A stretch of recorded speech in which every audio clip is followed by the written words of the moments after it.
Rääkillä me ymmärrämme ankaraa rasitusta.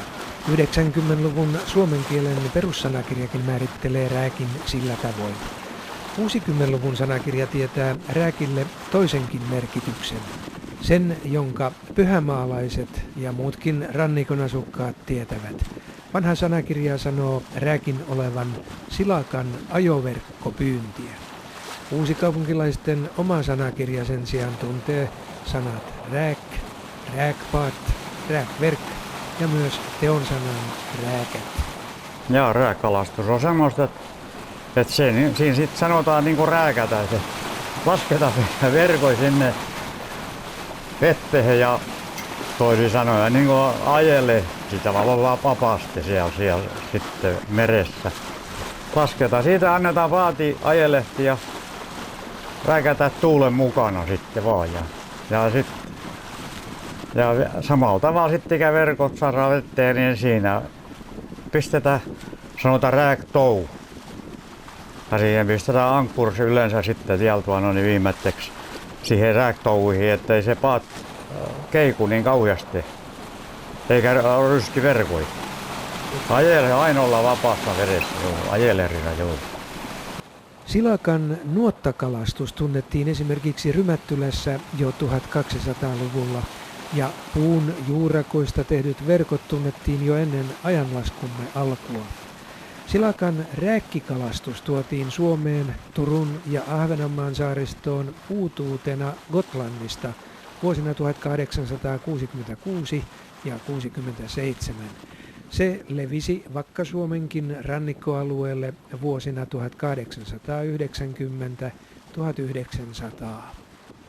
Verkkojen koko, mikä se on? Ja se on tuo 90 tuo metri. Siinä se yleensä on. Ja yhdessä paatissa lasketaan sitten monta verkkoa? No se on 80 rääkiskon käytti. Silloin kun pellava verkkoon on ollut, niin silloin on sitten kaikki kasvatettu. Pellava ensin ja sitten on kurottu talveaikaan niitä. Mutta ne on, tuossa Vainio Jussin kirjasta katosin, niin silloin on ollut 1600-luvullakin, niin silloin ne on ollut tuommoisia 2 kyynärää, vaan korkeita ja pieniä verkkoja niin silloin. Mutta sitten kun on jo isompi verkkoja, mutta ei se ennen kuin 1880 on tullut pumpuli silakkaverkkoja, on ruvettu saamaan. Niin silloin on muuttunut täysin tämä talous. Silloin rupesi tehdas valmistamaan. Ja täälläkin oli Frans Suomi oli sellainen, että hän oli niin kuin samanlainen, hän välitti taas niin silakkaverkoja, niin kuin meidän taas astioita. Ne tilatti, hän Vaasasta Lindemannilta tilasi ne ja ne tällä tavalla. Ettei kukaan itse silloin mistään tehtaalta eikä kaupoissa niitä ollut myyrä, että ne suora tehtaalta tilattiin.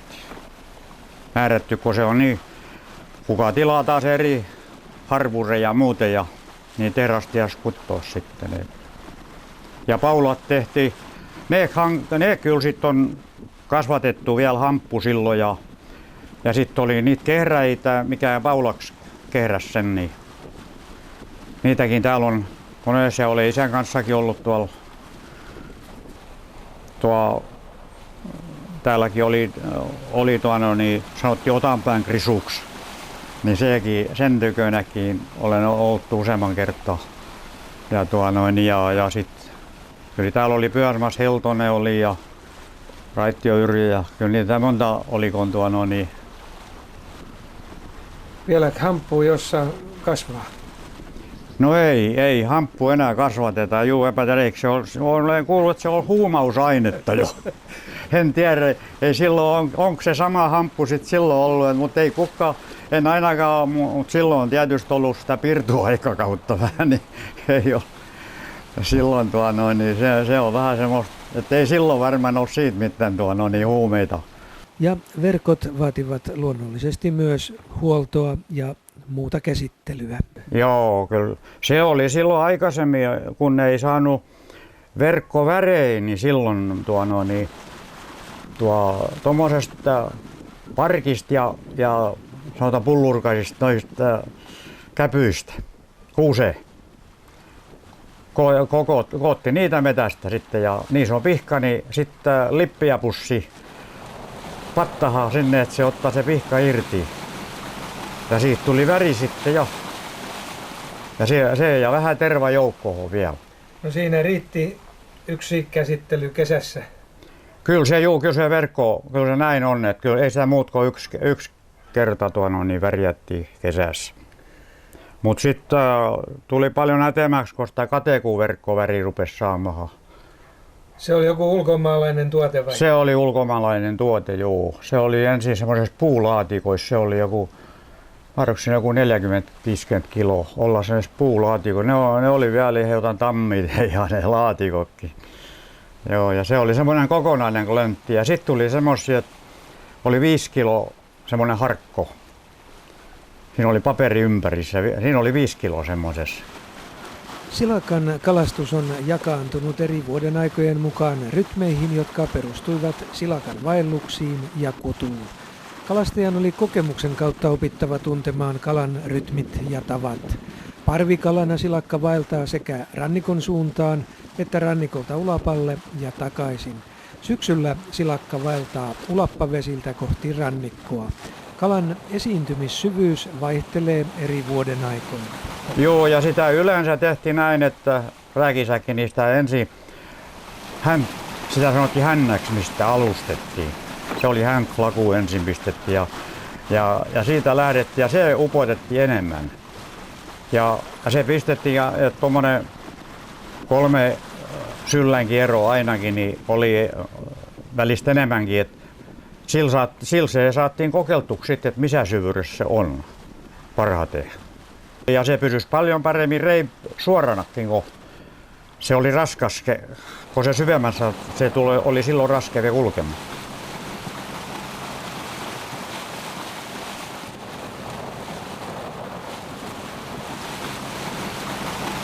Syvyyttä täytyy olla aika paljon. Siinä täytyy olla syvyyttä. Sitten jos välistäkin on, kun niin sanotaan, että 10 sylttäkin upotetaan, se on harvinais, mutta tuommoista 5-2 sylttähän ja siinä se on enimmäksessä upotetaan. Se oli yleensä Karlssonin taaha menty. Se on semmoinen, kun Karlssonin säikkä on tässä, siitä on 1,5 tuntia ajettiin silloin, se on Karlssonin säikkän päällystä ja sitten ajettiin semmoinen 10-15 minuuttia, 20 minuuttia. Eli aika kaukana joka tapauksessa. Joo, kyllä, ei sit maita enää näkynyt. Silloin sitten, kun ei vielä ollut moottorivene, niin mentiinkö silloin soutamalla vai purjeilla vai? Purje yleensä sitten oli, mutta sitten oli joskus kuulemma näin että oli pelkällä soutamalla, että kyllä siinä oli silloin kova työ, kun soudettiin rääkkiin. Mutta kyllä se sitten purje käytettiin. Ja täällä oli sillä tavalla, että ne oli pikkasen eri mallissi paateja, vähän leveämpiä ja tommosia. Sitten kun moottoripaatiksi tehtiin, niin se oli taas toisen mallinen paatti. Ja niitä oli fokka ja pumseili, niissä sitten oli. Ja meilläkin on nyt tuolla fokka, meillä on tuolla noin, että sitten kun lähdetään räkkiin näin, niin semmoinen. Mulla oli vielä tallessa, se on meidän isäaikainen seili vielä. Meidän isä laittoi moottorin 1918. Wikström 7-hevosvoimainen semmoinen. Se oli, silloin on ollut vähän 7-hevosvoinen, mitä verrata tässä viimeisessä Wikströmiä kun oli, niin se oli sitten jo tämmöinen 5-6 tai näin semmoinen 4. Se oli sitten jo, se oli pikkainen kone siihen tähän verrattuna. Siinä oli silinterikauhi sitten. Et se vauhtipyörä oli tämmöinen iso, se oli harvakäyntinen. Tuommoista, jos kaunista ilma oli ja mentiin, niin sitten hinattiin. Isäkin sanoi, että mä muistan, niin hinas paljon silloin, kun ennen kuin toisille ei ollut vielä koneita, niin hinattiin perässä sitten ja sitten otettiin taas aamulla mukaan. Ei kato kuule, ei tätä pistä. No sieltä toisesta tavalla.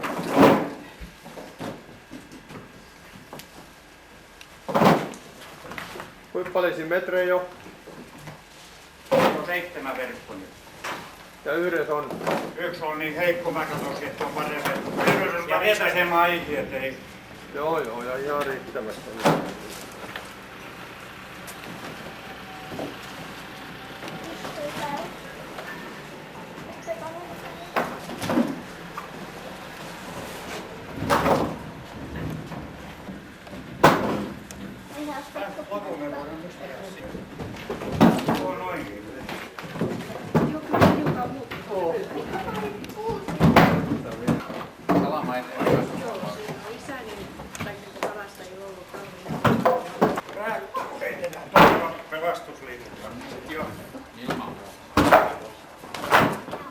Ja ruokkori vielä jo. Se saadaan pistää Ai semmenkin. paitsi siellä ompulia. En mä tiedä, kun nyt on toisella.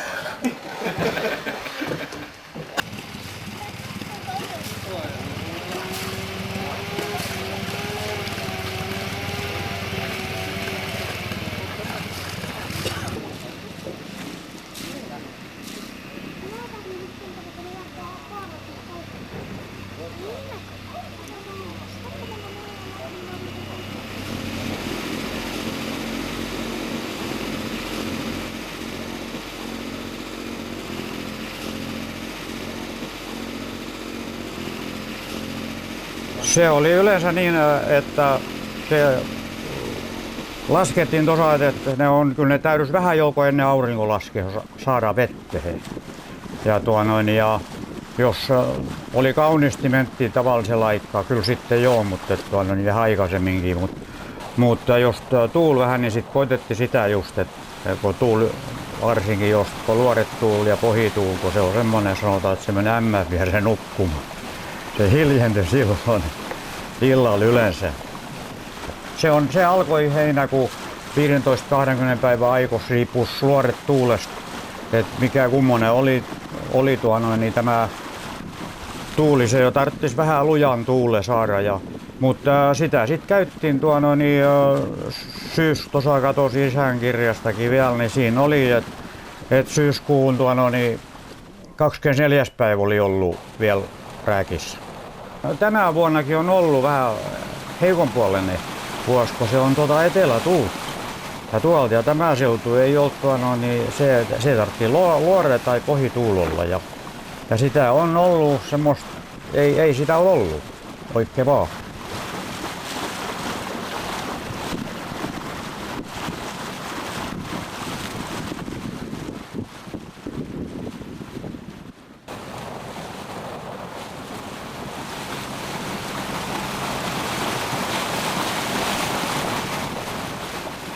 Pyhämaalaisten rääkissä ajettiin tavallisesti siis yli 1,5 tunnin matka Carsonin säikästä vielä 15-20 minuuttia Ulapalle ennen kuin verkkojen lasku aloitettiin.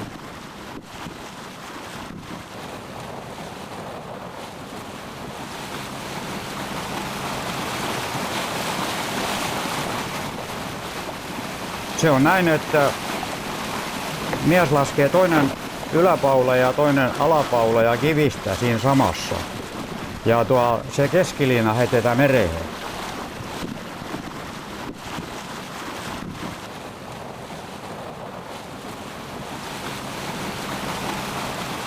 Ja tämä kun tuo yläpaula laskee, niin se pistää nämä kannatusklotit, karvi- ja kolmasosaklotit aina kiinni.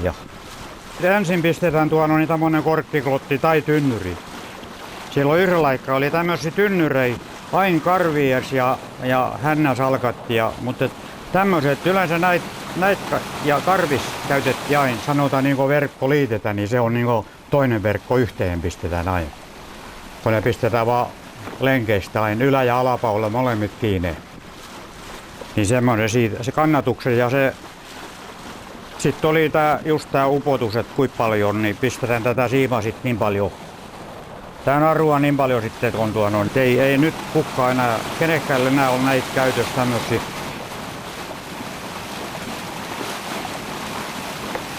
Ja noita puukloteja oli aina, niitä oli kaksi, sanottiin niin kuin kolmasosakloteiksi.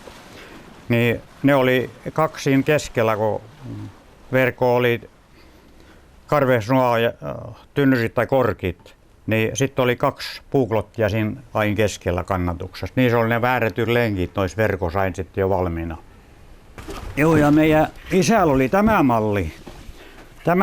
Tämä on meidän, sitä on 2 tässä näin semmoista, kun tämä on meidän isän malli puu rääkkolotti. Et se oli tämmönen. Mitäs hyvin puoli siinä sitten mahtaa olla? No en mä tiedä, se tietysti tämä kun aika pitkä on, niin sitten se rupeaa näkemään, että se rupeaa mielessä kivistyksessä. Mä uskon, että tämä on siinä mielessä, kun tuo uppo tuo pää, kun se on niin kevi ensin tuo pää. Niin se näkee sen tähden, että tuommoinen paksempi on niin vaikkevee tuo, niin kun se on kivistyksessä sen tähden aika tarkka kans, että se on tulee. Mutta tämmönen, kun se on tuolta päästä, niin ei se kannata paljon mitään, niin se menee mielessä hiukan tällä tavalla. Et näkee verkkoreiviä. Silloin näkee sitten jo, että se on siinä syvyryssä. Tämäkin on mun isän veli tehnyt ja tätä en mä tiedä kyllä kuka tämä on tehnyt, mutta vanhoja ovat kumminkin. Se on tyhjä, joo, ei siellä ole mukaan ilma vaan. Joo, ja kyllä ne on tuolla ollut, niin ne on pari päivää ollut, niin mä upotin metrin verran syvältä tuonkin ja yhden hiukasin vettä meni. Ja korkki rupesi sitten saamaan jossain vaiheessa. Joo, sitä tuli semmosia paaluja. Mitä niissä mahdoi olla? Joku 4-50 kiloa semmoisessa paalussa oli vissiin. Ja sitä sitten ruvettiin, sit on niinku, ennen oli verkonkin korkit, tai verkonkin kohot, ne oli puissi, mut sitten tehtiin näistä. Että näitä korkeja sitten tehtiin vasta myöhemmin, että ensin verkkohon saatiin korkit ja muuten, että näitä sitten vasta ruvettiin, kun tuo enemmän korkki rupesi saamaan, kun se oli ihan semmoinen vaikea saamisen kanssa silloin ensin. Tällaisen rääkkiverkon yläpaulan pituus on 85 metriä ja alapaulan noin 95 metriä. Tällä kertaa käytettyjen verkkojen korkeus oli 7 tai 10 metriä, tavallisin korkeus on 9 tai 10 metriä. Verkon yläosassa on päissä karviklotit ja keskellä kolmasosaklotit niin sanottuina väliklotteina. Ja verkon alaosassa on 41 tai 42 rihmasta, joista joka toiseen tai kolmanteen pantiin rääkissä painoksi kivi. Kevätkalastuksessa pantiin kivi jokaiseen. Verkkoja on rääkissä peräkkäin 80 kappaletta, eli koko pituus on noin 700-850 metriä.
Kun verkot sitten oli laskettu, vuorossa oli ruokailu ennen nukkumaan menoa. Sä menet silakan peruun. Sillä ei kun tuo paistettu silakui, ai oli. Mut kun ne nyt ei oo tuono, niin tässä on. Ne ei ole verkolla oltu vielä, kun ne vasta ensimmäinen kerta rääkirolla, niin ei se ole luonistanut. Ja kananmuni on semmonen, kun jokattelain kanassi oli tuona, niin sit munifölis oli jo.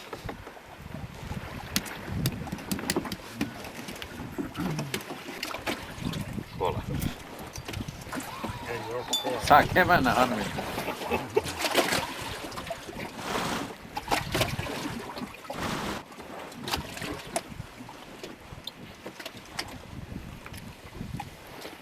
Ei ole lainkaan vodkajoukkoa. Hyvin puolittu maito. Ei ole.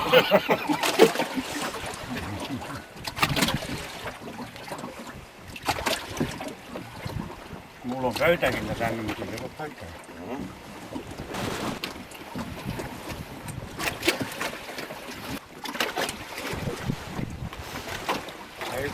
Ei tämä mistä vuottakaan, tuppa joka metsäsäällä.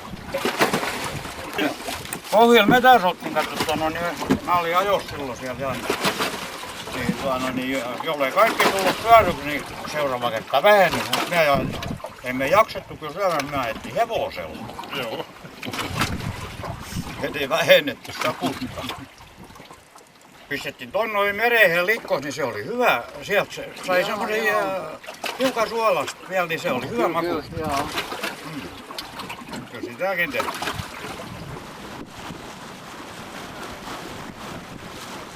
Pistetään tämä tänne näin vaan. Suora koko noin.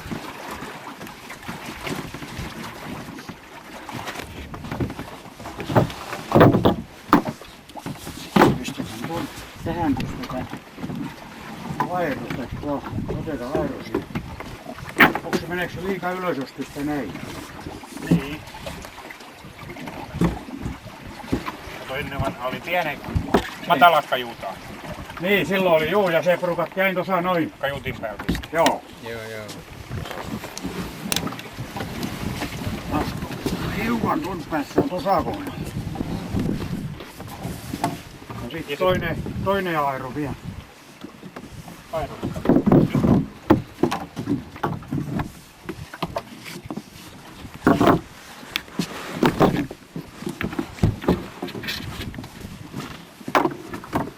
Sen verran vähän sinne ja...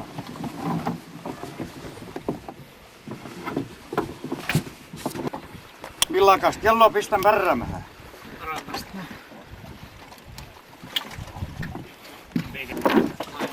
Mä pistän tämän sit päälle.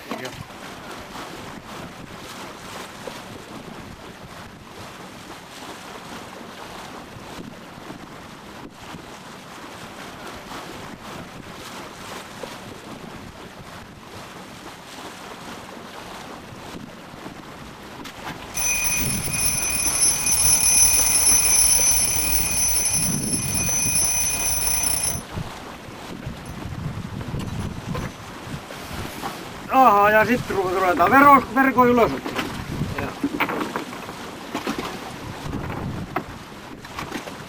Ja sitten ruvetaan ottamaan siinä kahden aikoissa ja siinä ylös.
näin sanottiin, että välistä puolelta päivältä vasta kerkes kotiin, kun niin jos soutamalla tulee, niin kyllä siinä on, että kyllä se ja vähän lämmin ilma vielä, niin kyllä sitten tahtoo silakaakin jo kärsiä.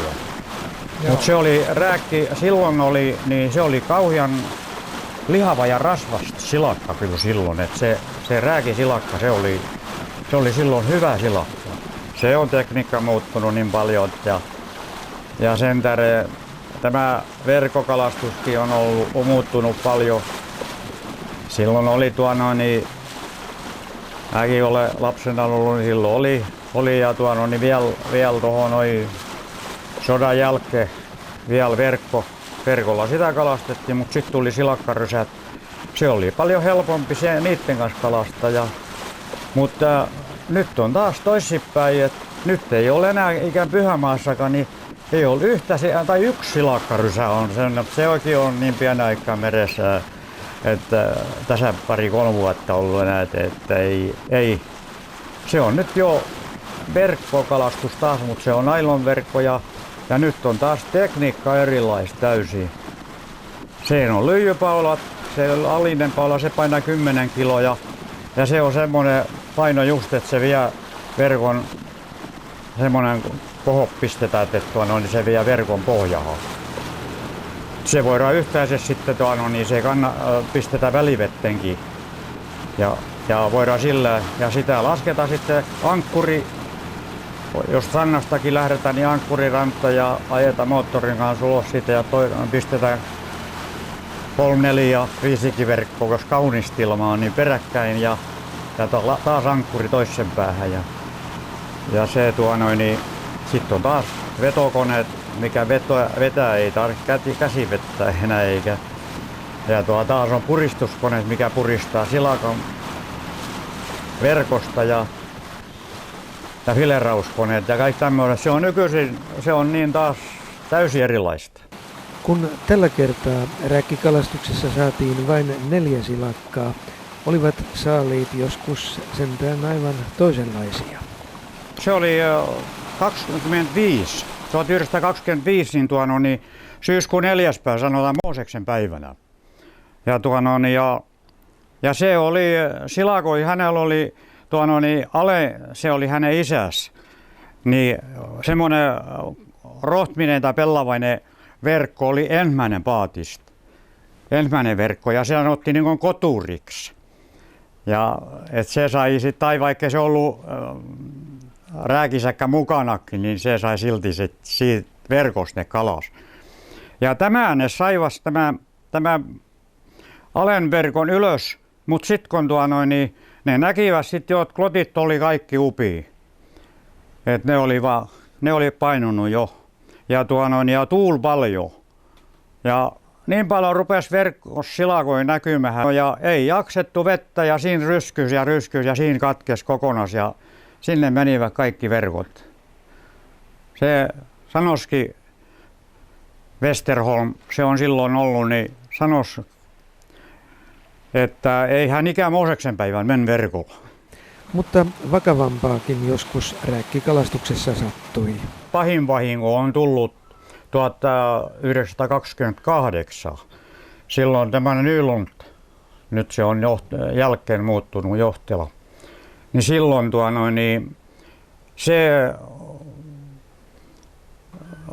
se oli Jalmar, niin Santeri Nylund. Niin se teki paati itse ja oli kova kiiru, että rääkkihin päästä sitten, että ja ei hän ollut koskaan ennen paatti tehnyt.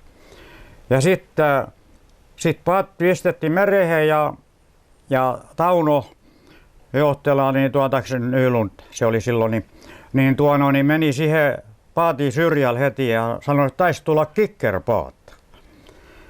Ja mutta sinä päivänä lähdettiin rääkkiin sitten ja se oli se ensimmäinen ja viimeinen reisu sitten. Molemmat hukusivat. Se oli tämä Tauno oli 12 syntynyt ja 28, se on silloin sitten ollut 16 vuoden. 7 lasta siellä oli ja 7 kuukauden oli nuorina. Mihin ne sitten markkinoitiin siihen aikaan, ne mitä Mitä myytäväksi tuli? No silloin oli tietysti, tuo oli, Salon markkinat oli semmoiset, että siellä täältä on käyty paljon. Siellä oli, Salo oli semmoinen paikka, missä niin mä muistan vielä vähän Mukulan, kun niin Merikarvialtakin, niin ne menivät sitten jo aikaisemmin paljon sinne ja tuossa oliva vyötä tässä Haminkarassa ja kävivät täälläkin sitten, kun tutui olivat sitten joko Salon markkinoilla kävevä, niin Salon markkinat on ollut ainakin silloin semmoiset yhdet.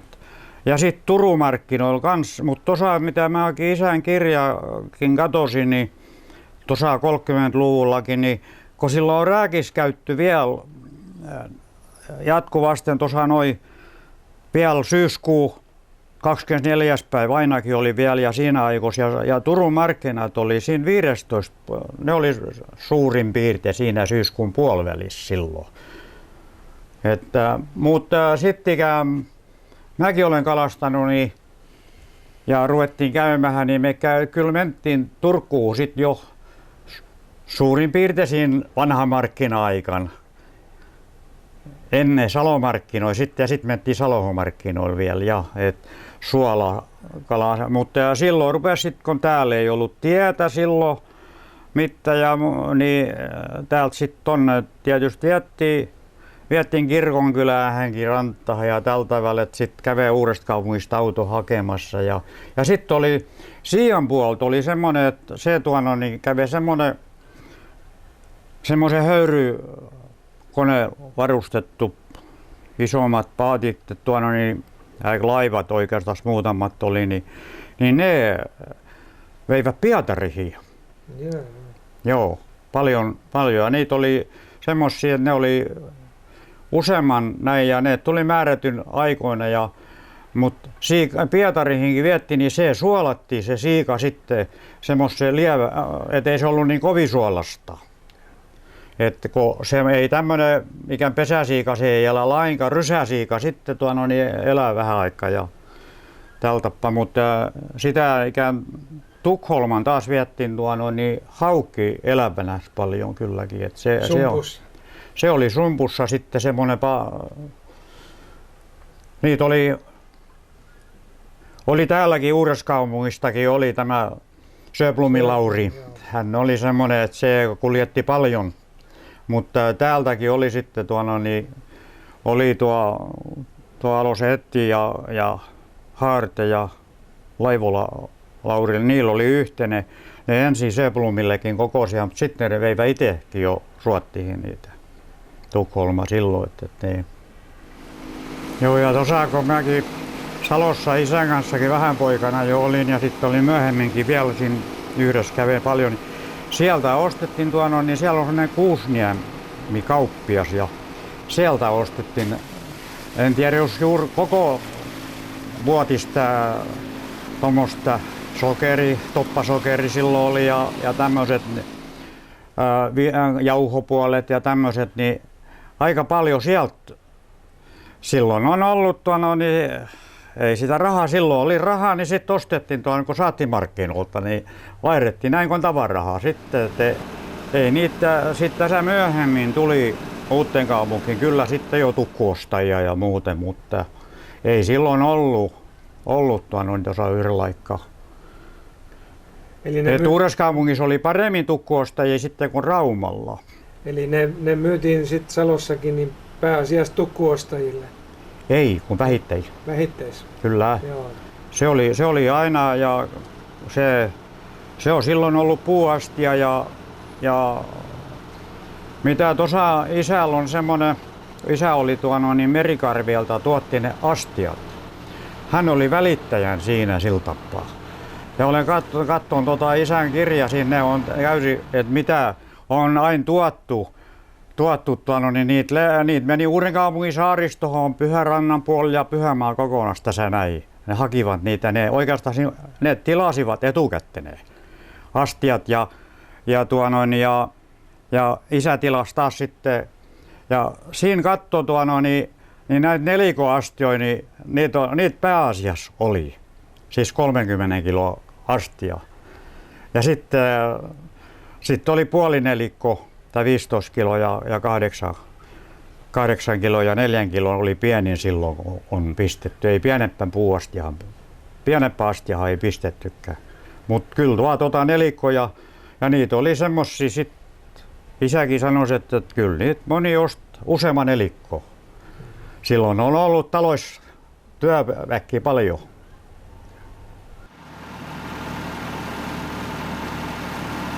Ja silloin on ollut sit paljon näitä juuri tämmöisiä porkarpaateja, mikä oli sit jo heti rannassa ostamassa, mikä ne oli kolmastossi semmosia, mikä Turkuun ajovas silakkaa. Rohradista oli ne Varjonen ja Kirkonkylässä Salminen ja Laaksonen ja Antonen oli Kettelistä ja Varjo Kettelistä ja sitten oli Kirkonkylästä ja Laaksonen ja yhtä äkkiä muista, kyllä niitä aika monta oli. Ja ne oli vaan purjen kanssa seilattiin, että sitten vasta Haartel oli ensimmäinen, kun se oli 30-luvulla. Ja ne ostivat silakoitua näin nelikoihin. Se oli avona, ei sitä pistetty kanttalainkaan päällä, vaan joku kivipaarre siihen. Ja siinä myyttiin kilottain sitten, siis kilokaupalla Turun rannassa. Ja siihen pistettiin sitten laukka, suolvesilaukka siihen heidän astioihin. Ne oli yleensä jotain kannuja tai lasipurkkeja. Niihin sitten ja ne rupesivat heti käymään keväällä kyllä. Siellä sitten Turussa. Mutta ne oli vaan purjepaateja, että se oli ja kuulemma välistä, niin se matka oli ja tuolla oli aika kappioi paikoja, tuossa Leikluoron koukku ja kaikki mitä tiedän, niin ne on varmaan vaikki päästä. Ja sellainen Saariokin, mikä meidän rannassa oli vakinainen ostaja, semmoinen aina sen vaimo sitten osti oikeastaan sen määrätyn lastin valmiiksi sitten jo, kun se tuli Turusta, niin läksi heti uudestaan sitten taas. Sekin oli Ketteli asus ja Kirkonkylän puolella, mutta tuossa sanottiin vielä Ketteliksi kyllä. Ja se käveltä sieltä tuli joka aamu, kun hänellä oli lehmä ja sikoja. Ja kyllä se oli, että siihen meni paljon kalaa silloin. Kun se tuli tällä tavalla, saati omasta rannasta ja tuo Helmannin porukkakin, kun siellä oli 3. Se oli tuolla Salmistossa, se oli sellainen saari, siellä oli siellä suolamoja ja siellä oli likoi paljon ja ne siellä suolasivat sitten ja aina ja nämä kun Arasto ja Harte ja Oskar Helmani, niin ne ajoivat niitä sitten Turkkuun. Et kyllä niitä oli silloin paljon. Heti kun rääkistä tultiin kotiin, niin se oli, kyllä naiset sen sitten vähän arvas. Nyt ainakin, kun mitä mä muistan, niin silloin tietti sitten jo vähän suurin piirtein, että kaffe oli valmis kotona odottamassa. Kaffel sitten mentiin ja sitten ruvettiin puristamaan verkoihin.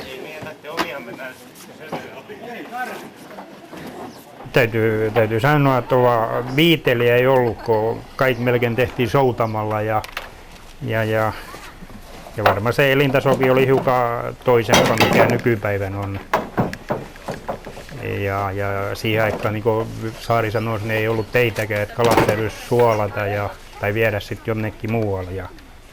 Et vertaan nykypäivän kalastusta, niin kyllä mä pidän, että tämä nykyajan kalastus on jollain tavalla helpompi ja köykäisempi ainakin, vaikka siinäkin töitä joutuu tekemään. Mutta kuitenkin tämä nykyajan konekanta on tullut niin kuin toisemmaksi, että helpottaa niin kuin ihmisvoimien käyttöä. Jos nykypäivän olisi verkkokalastus vielä semmoista, kun joskus aikaisemmin, niin tuskin Pyhämässäkään paljon verkonkalastajia olisi.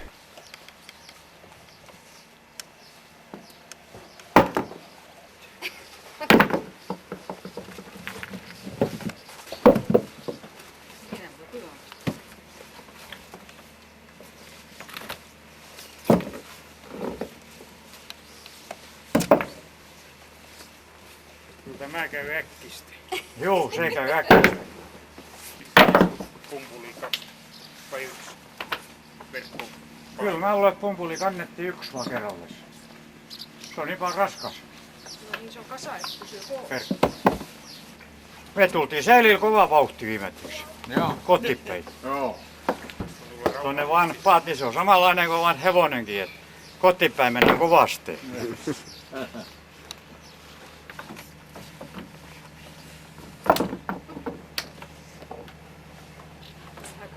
Niin on.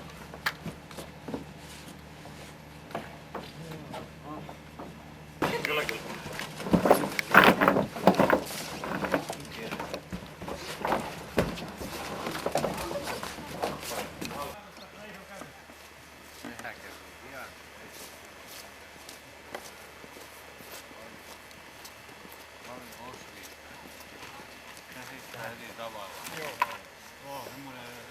Kyllä vedä crossittiin joku pidemmän.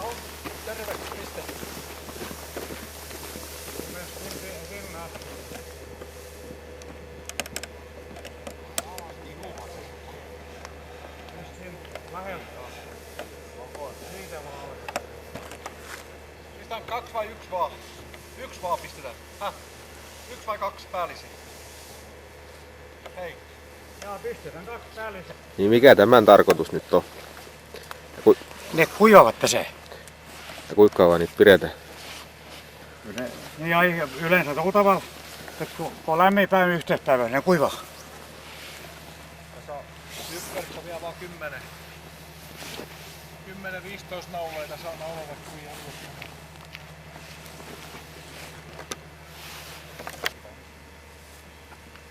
Se tulee, ei se tietty, se tulee tuolta niinku sähkölinja pisit. Jaha. Niin meidän tykkökin lähtee tuo, kun niitä on tonne